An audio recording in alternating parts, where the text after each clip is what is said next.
বিশ্বনবী নবী মুহাম্মদুর রাসূলুল্লাহ সাল্লাল্লাহু আলাইহি ওয়াসাল্লাম বিদায় হজ্জের ভাষণে তিনি ভাষণ দিয়েছিলেন, এক মুসলমান অপর মুসলমানের জন্য রক্ত হারাম।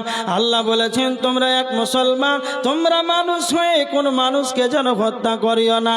তার মানে ন্যায়ভাবে মারা যাবে, অন্যায়ভাবে কোনো মানুষকে মারা যাবে না।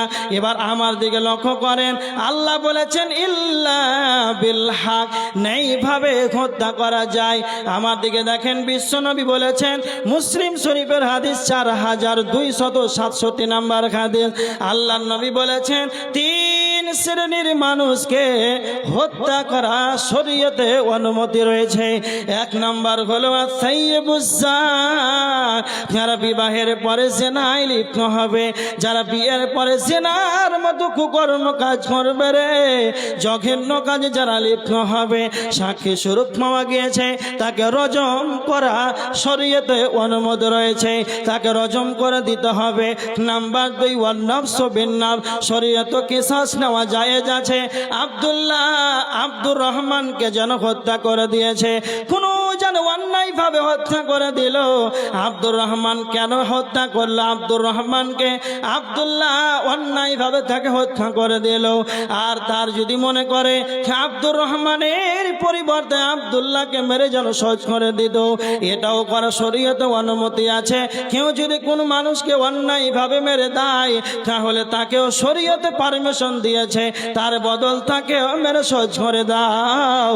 3 নাম্বার হলো আত্মারিকুল দিন, যারা দিন ধর্ম থেকে বেরিয়ে যাবে, মুসলমান থেকে হিন্দু হয়ে যাবে, ইহুদি হয়ে যাবে, খ্রিস্টান হয়ে যাবে, নাসারা হয়ে যাবে, তারপরে কাদিয়ানি হয়ে যাবে, এক কথাই মুসলমান থেকে বেরিয়ে যাবে।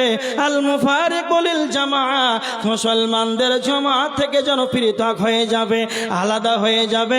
বিশ্বনবী বলেছেন, তাকে বলো তুমি ভুল করেছো, ফিরে এসো ইসলামের দিকে, নচেত যদি সে না ফিরে আসে, দিন ধর্ম যদি কবুল না করে, ইসলাম ধর্ম থেকে যদি বের হয়ে যায়, তাহলে তাকে বলে তাকে হত্যা করা শরীয়তে পারমিশন রয়েছে। এই জন্য আমার আল্লাহ বলেছেন, নবীজি 3 শ্রেণীর মানুষকে হত্যা করার কথা বলেছেন। আর এই 3 শ্রেণীর ব্যতীত আল্লাহ বলছেন, তোমরা মানুষ হয়ে মানুষকে হত্যা করিও না, তোমরা মানুষ হয়ে মানুষকে মেরো না, নচেত তুমি যদি মানুষ হয়ে মানুষকে হত্যা করে দাও, তবে তুমি ধ্বংস হয়ে যাবে। মিশকাতের হাদিস 52 নম্বর হাদিস, আল্লাহর নবী বলেছেন, ইস্তানিবুস সাবাল মুবিকাত, 7টি ধ্বংসাত্মক বিষয় থেকে তোমরা নিজেকে বাঁচিয়ে চলো, 7টি ধ্বংসাত্মক বিষয় থেকে তোমরা দূরে থাকবে।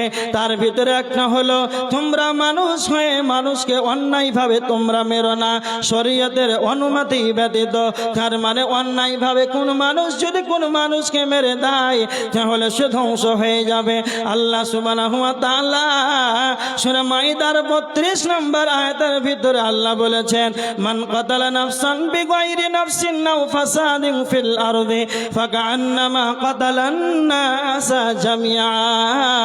আল্লাহ বলেছেন, পৃথিবীর মানুষেরা তোমরা শুনে রেখে দাও, কোন মানুষ যদি কোন মানুষকে অন্যায়ভাবে যদি মেরে দেয়, ফাকান্নামা কাতালান নাসা জামিআ, সে যেন সারা পৃথিবীর মানুষকে হত্যা করে দিল।